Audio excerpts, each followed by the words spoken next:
Уроци за 8, 9 и 10 клас.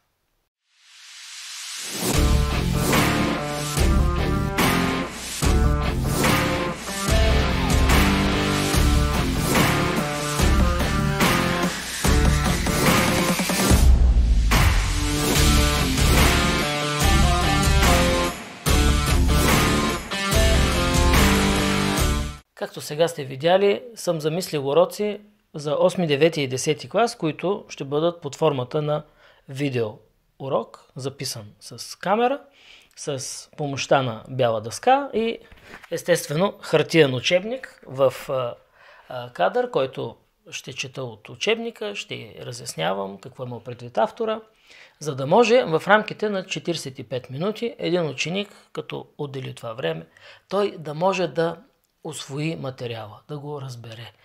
Може би не на 100%, но аз ще се постарая да бъде ясно разбираемо и без излишна терминология, защото все пак това не са студенти. И да може така да бъде усвоен материала, че след това тези студенти на контролни, на изпитвания, на матури, на кандидат-студентски изпити да могат да покажат такива резултати, които да им помогнат, даже не да им помогнат, ами да доведат до това да влязат в желана специалност. Защо не? Преди една година и нещо, една моя позната така ми се обади. Нейната дъщеря трябваше да кандидатства, т.е. беше решила да кандидатства медицина и за съжаление се беше записала на такъв стандартен курс, в който развиват теми.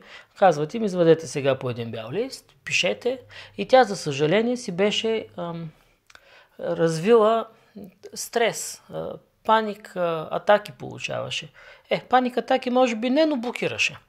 Блокираше, виждайки белия лист и не можеше нищо да пише. И тогава тази моя приятелка каза: Антоне, ти нали си супер даскал по биология? Хайде, дай да те видим какво можеш да направиш. И ние започнахме да работим с дъщеря и като аз исках да видя, защото тя ми казваше така: аз не мога да назубря нещо, което не разбирам. Аз не разбирам тук какво искат да кажат в този абзац. И аз си казах: добре, спокойно, няма да се притесняваш. Сядаме и ще работим с учебника. Ето, сядаме, отваряме. И така ние разгледахме всеки един урок, какво искал да каже автора.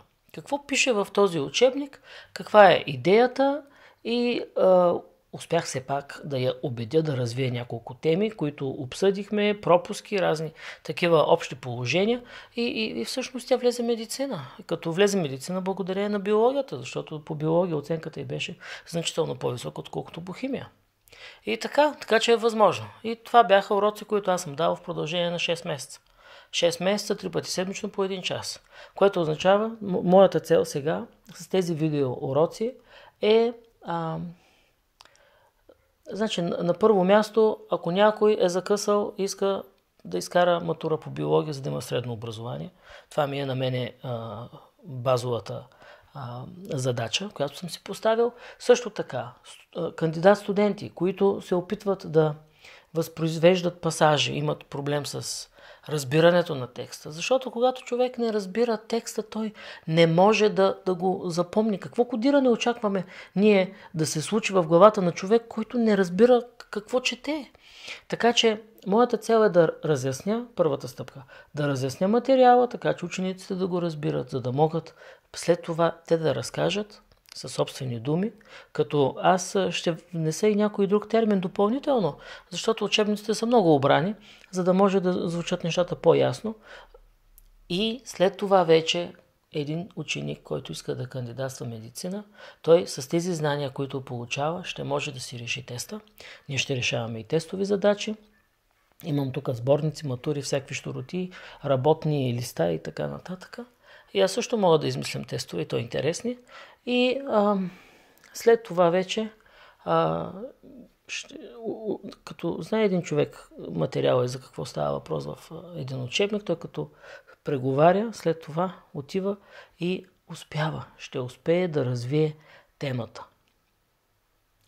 защото той ще разбира материала. Тоест, аз многократно ще улесня учениците, които имат нужда от биология. Независимо с каква цел, защото аз нямам желание като други учители да подготвям ученици, те да стават олимпийци, да взимат златни медали. Моята цел и изобщо верил в живота е да правим неща, които са достъпни за хората, за всеки. Така че да може всеки да се включи и да има достъп до образование. Това е. Така ги виждам нещата. Утре е 15 септември и започва новата учебна година. На учениците искам да им пожелая късмет и също вие можете да ми пожелаете успех с това начинание. Благодаря ви.